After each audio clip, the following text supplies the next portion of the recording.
What inspired me to become an artist in games was probably my love of art.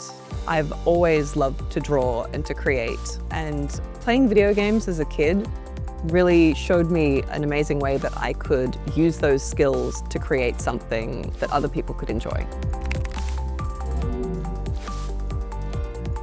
A 3D artist, and specifically a character artist, is the person who works with 3D software to create digital sculptures of the characters that you either play or interact with in a video game.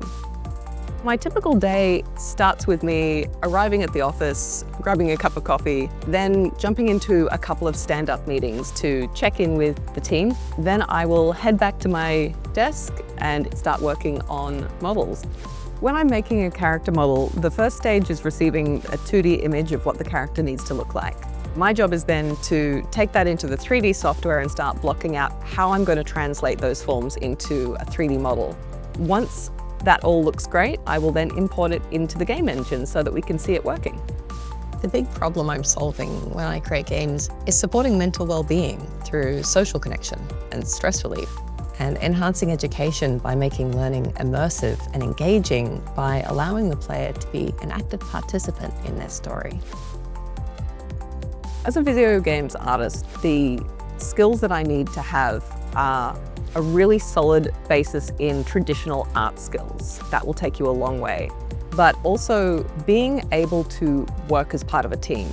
Video games are not made by just one person. So being able to communicate your ideas, understanding other people's requirements, and being able to compromise is probably the biggest skill that you can have.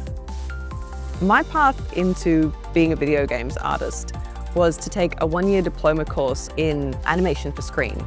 On the other hand, I do know people who are very self-taught, and as a 3D artist, your portfolio is more important than a diploma.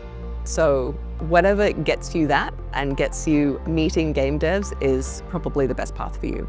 The advice that I'd give to someone who wants to enter this field is networking is a really important part of not just finding your first job, but the rest of your career. I have made so many friends through my career by attending these kind of events and being able to hang out with people who love the same things that I love.